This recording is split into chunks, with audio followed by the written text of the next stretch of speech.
Hey there, everybody. Welcome back to Starting Out Solitary. This is week 253. I'm Blind Rob, subbing in once again for Corvus here on Wednesdays.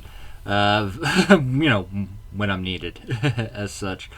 So this week we are talking about psychic attacks. Now, I know this may sound weird to some people, but I actually had to go and look up the definition, as many common definitions as I could find about a psychic attacks.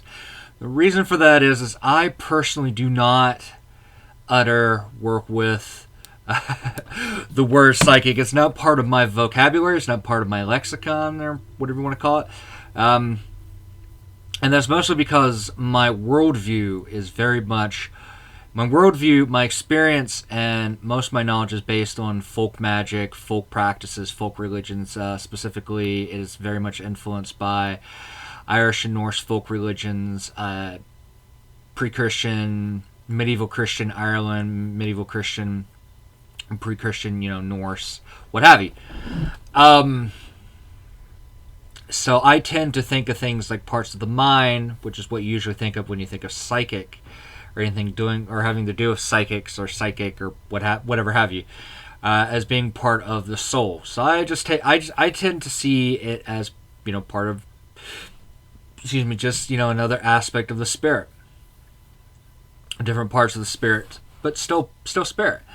And I know that there are a lot of people who prefer using the term psychic, and that's fine. I just don't, to the point that for that reason and for various other interconnected reasons, I try to stay out of the psychics end of this community spectrum of spiritual things.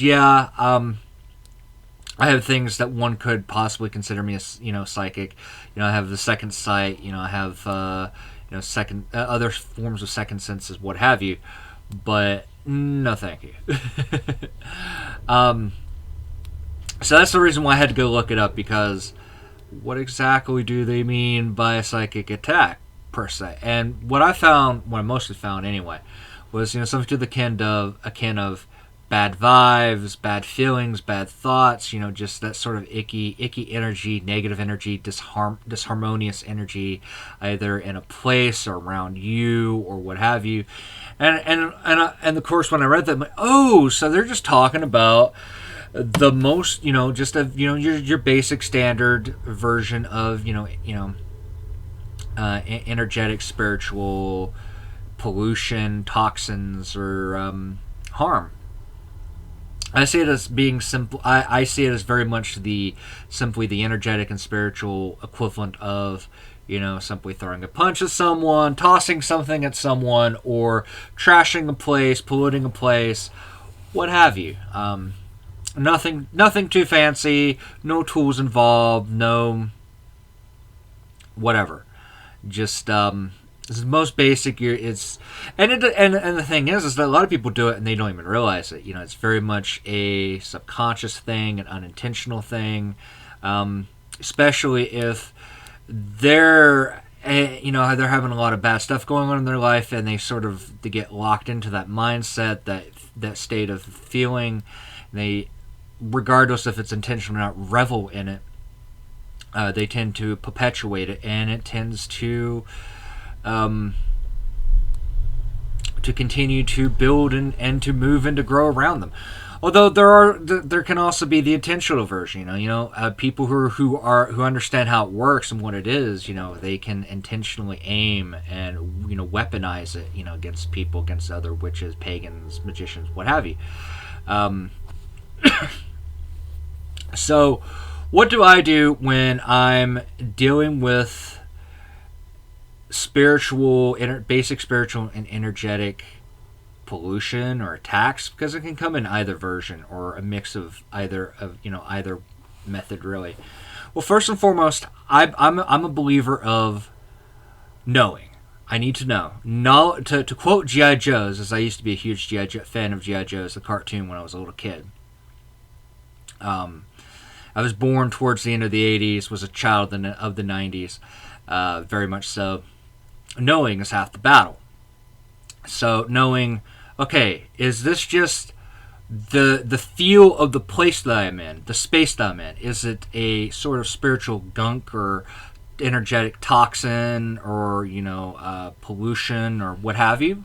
Because if it's been there for a while, if it's just built up, well, that's pretty easy to deal with right there. You can just get some ritual going, and not even a ritual for that matter. It could be just as simple as some cleansing fire, some cleansing water, some cleansing smoke. Go at it. I mean, if your body's dirty, you get water, you get soap, you get what you need to clean yourself off. If your clothes are dirty, you get what you need to clean it. You can clean them up. Same thing applies. I tend to go with sacred flame, bit of a sainting, Scottish term for it. Still trying to learn the Irish equivalents, Irish word equivalents. But basically, I chant, I sing, say some pretty words, meaningful words that I thought up of that were taught to me, and I half came up with it, but were also half taught to me by Breach or other significant beings in my life. And I pray, and I light some sacred fire. I pour and sprinkle some sacred water, and special water that's been silvered. And I'll pull out some herbs, some special herbs, some sacred herbs. Now, I know in these kind of situations, a lot of people will tend to go to sage. I don't work with sage. I don't have a relationship with sage. I never will have a relationship with sage. I know that it is sacred in of itself, and it's very much sacred to specific cultures. It's not important to me. I would probably go for juniper if it wasn't for the fact that juniper is very strong, and it tends to cause a lot of problems for people who have asthma or other breathing-related problems. I am slightly asthmatic.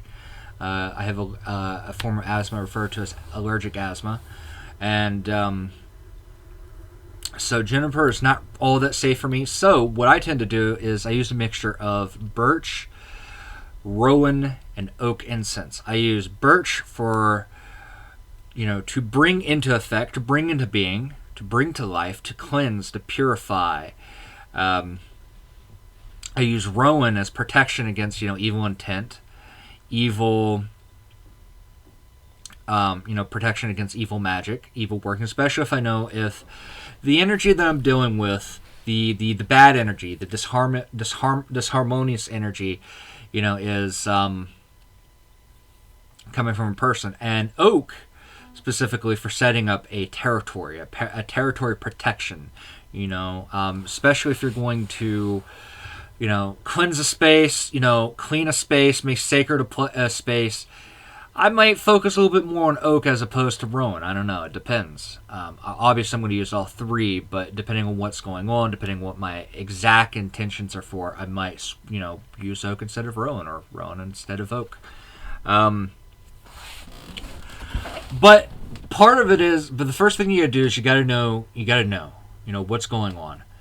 And it could be you're just, you're doing your thing, you're going about your business, and you feel bad. Like, suddenly you feel bad, or you have bad thoughts, negative thoughts. You gotta ask yourself, are those my thoughts? Are those my feelings? Am I thinking and feeling them on my own?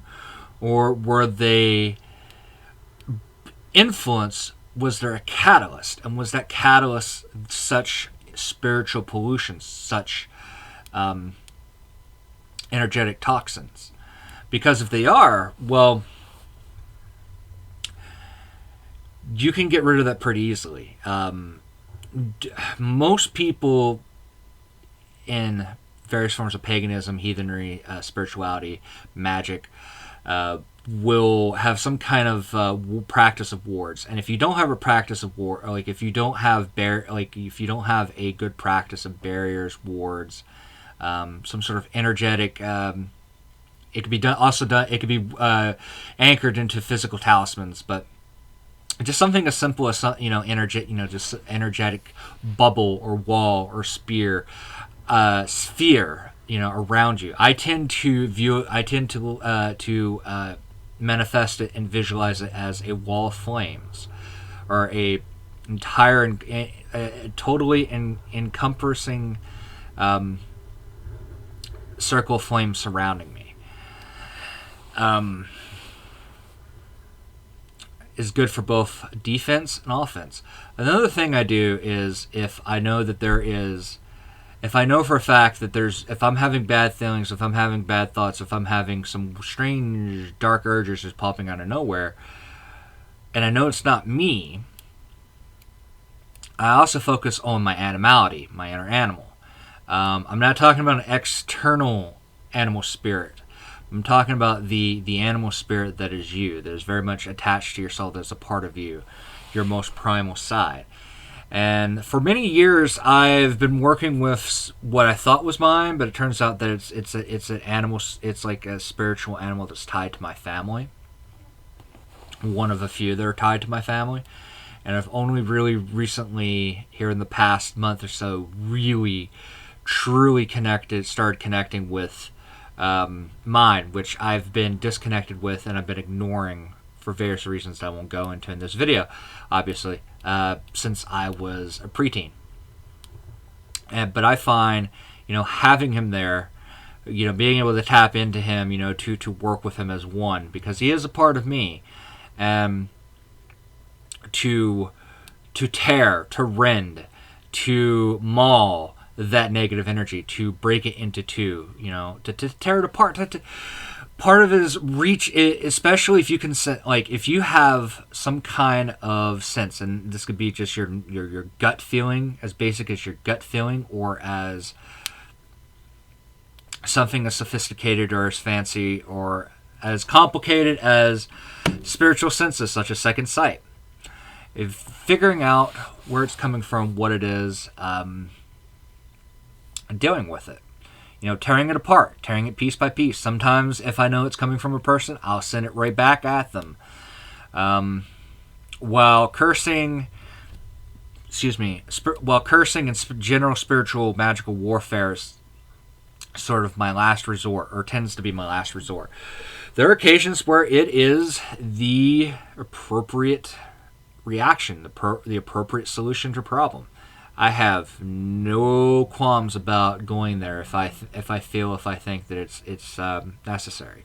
But that's generally only if I know that what I've been doing with what's been sent my way is intentional and it's coming from someone who is not letting up. Because I've been in that situation a couple times in the past. I've dealt with people who they were sending me bad energy, spiritual and energetic attacks, and I reflected it, I sent it back at them, I dispersed it, they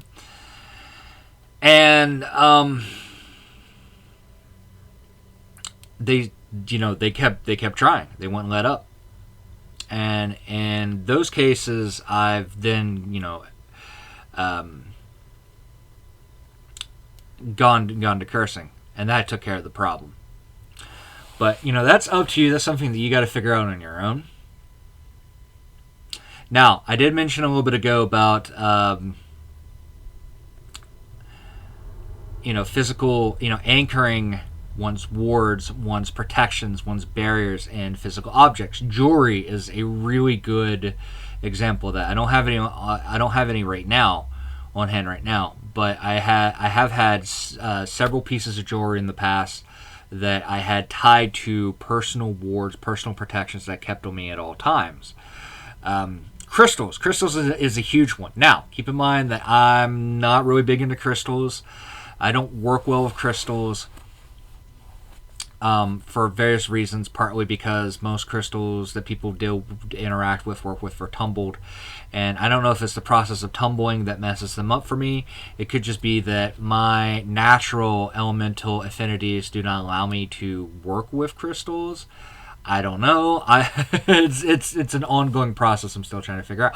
But one of my few positive connections with crystal is smoky quartz. Smoky quartz is the crystal I can work with the best.